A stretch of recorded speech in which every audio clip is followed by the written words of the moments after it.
tengah padatnya kuliah dan tugas, banyak mahasiswa mencari cara untuk istirahat dan menenangkan diri.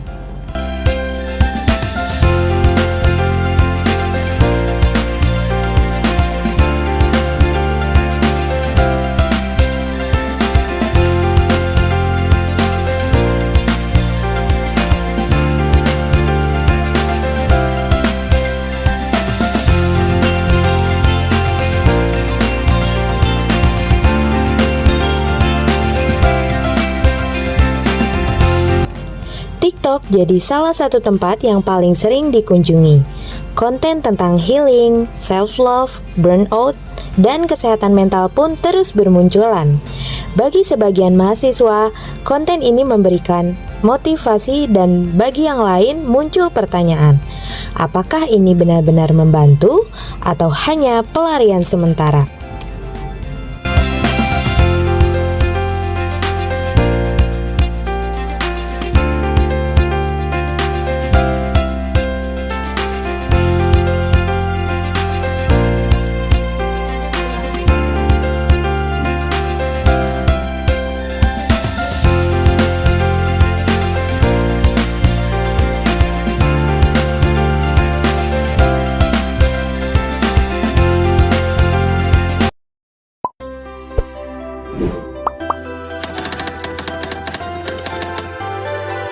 Dalam beberapa tahun terakhir, konten kesehatan mental semakin sering muncul di TikTok. Istilah seperti burnout, healing, dan self-love kini menjadi bagian dari percakapan sehari-hari di media sosial. Popularitas konten ini membuat banyak orang menjadikan TikTok sebagai salah satu sumber informasi mengenai kesehatan mental.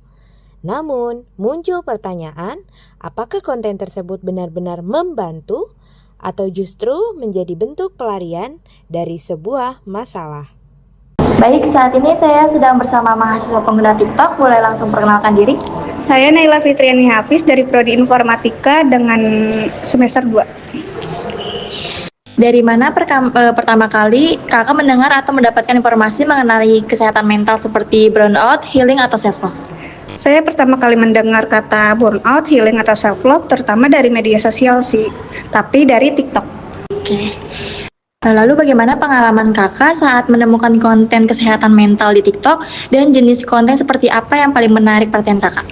Menurut saya cukup menarik sih Kak, karena banyak konten yang relate sama kehidupan mahasiswa. Saya lebih tertarik dengan konten melakukan kegiatan gitu, kayak seperti jalan-jalan, healing, atau ngopi sendirian, terus pergi ke alam. Oke.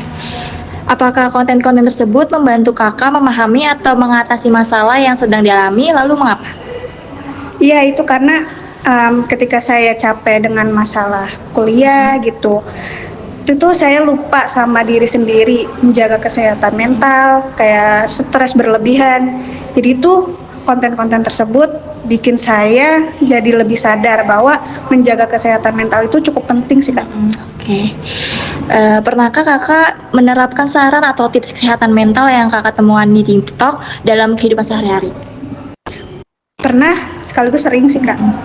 Karena kalau misalnya saya menerapkan konten-konten tersebut, saya tuh melakukan aktivitas seperti hobi saya kan renang gitu, jadi saya melakukan itu, terus bikin jurnal harian gitu, itu kan bisa meredakan stres saya. Jadi kata influencer itu membantu untuk mengurangkan gejala stres yang saya alami ketika saya menjadi mahasiswa. Jika mendapatkan informasi yang berbeda mengenai kesehatan mental, influencer atau ahli, siapa yang lebih kakak percaya? Mengapa?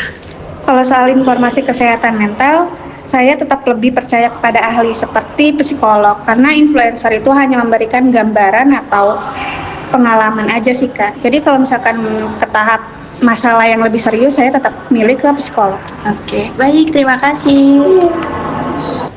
Baik pemirsa, saat ini saya sedang bersama mahasiswa pengguna TikTok. Boleh perkenalkan diri? Perkenalkan, saya Neslia Zara Fitriani. Baik. Dari mana pertama kali kakak mendengar atau mendapatkan informasi mengenai kesehatan mental seperti burnout, healing, atau self-love? Biasanya saya mendapatkan informasi itu dari TikTok ataupun dari Spotify. Bagaimana pengalaman kakak saat menemukan konten kesehatan mental di TikTok dan jenis konten seperti apa yang paling menarik perhatian kakak? Eh, mengenai tadi apa? Mengenai kesehatan mental di TikTok dan jenis konten seperti apa yang paling menarik perhatian kakak? Yang menarik itu kayak misalkan kayak kita lagi galau nih, kita mencari yang menurut kita itu sesuai sama yang kita rasain gitu. Apakah konten-konten tersebut membantu kakak memahami atau mengatasi masalah yang sedang dialami, lalu mengapa? Sebenarnya ada yang bisa dipahami sama yang nggak bisa dialami, yang nggak bisa dipahami gitu. Kalau misalkan yang bisa dipahami itu menurut bagaimana perasaan kita, ini tuh kontennya masuk nggak sih, kayak misalkan relate gak gitu sama sama isi pikiran kita. Kalau misalkan itu relate, itu bisa saya pahami, terus juga bisa saya repost di berbagai sosial media saya. Oke, baik. Pernahkah kakak menerapkan saran atau tips kesehatan mental yang kakak temukan di TikTok dalam kehidupan sehari-hari? Kalau itu jarang, cuman pernah sekali, kayak misalkan saya lagi galau nih, terus ada konten lewat yang menurut saya relate, terus saya terapkan biar nggak menjadi galau lagi gitu. Oke, baik. Jika mendapatkan informasi yang berbeda mengenai kesehatan mental, influencer atau ahli siapa yang paling kakak percaya? Lalu mengapa?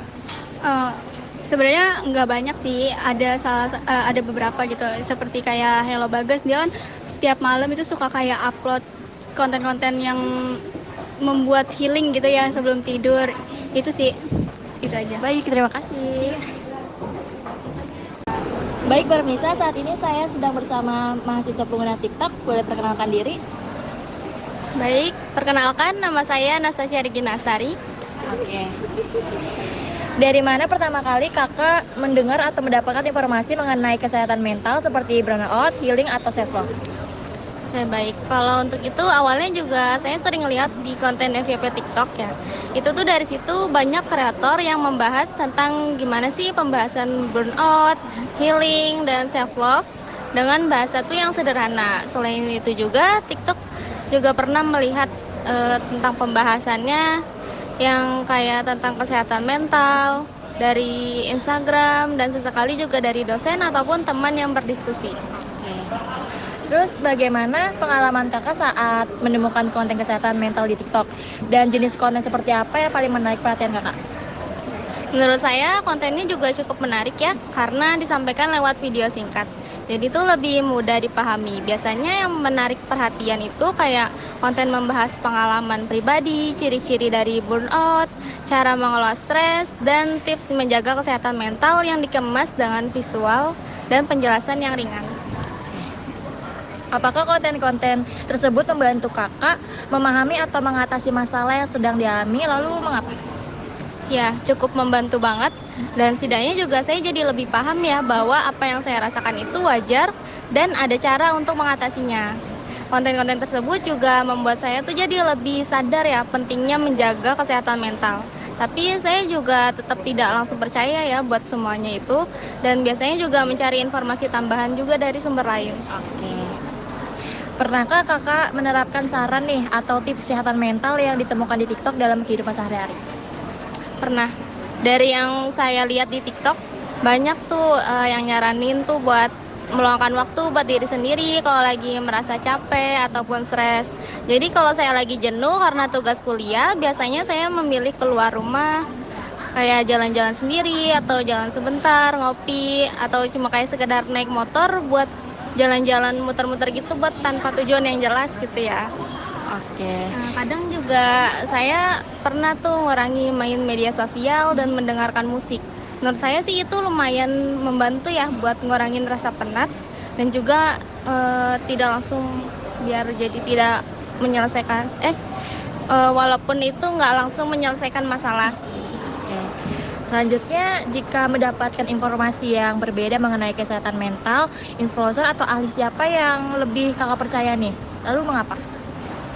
Kalau ada informasi yang berbeda itu, saya lebih percayanya pada psikolog atau ahli yang kayak kesehatan mental. Itu tuh karena memang memiliki latar belakang pendidikan dan pengalaman di bidang tersebut. Menurut saya juga informasi dari mereka lebih dipertanggungjawabkan gitu ya.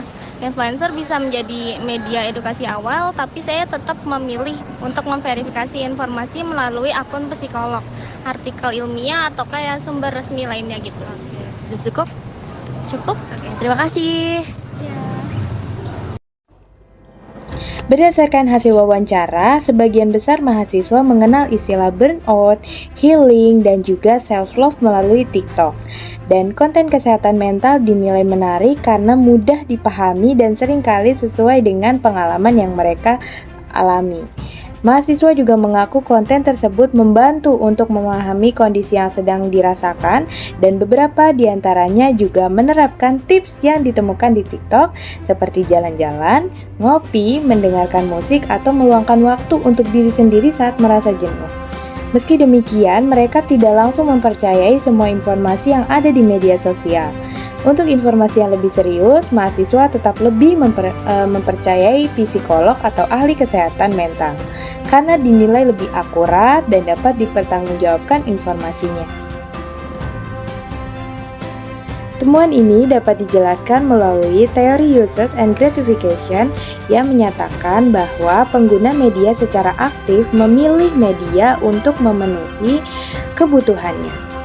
Dalam liputan ini, mahasiswa juga menggunakan TikTok mencari informasi, hiburan, dan dukungan emosional terkait kesehatan mental. Namun, manfaat yang diperoleh bergantung pada cara penggunaannya dan cara memanfaatkannya konten tersebut. TikTok dapat menjadi sarana healing, penyembuhan, tetapi juga berpotensi menjadi escapism, yaitu sebagai pelarian, jika hanya digunakan sebagai pelarian dari sebuah masalah.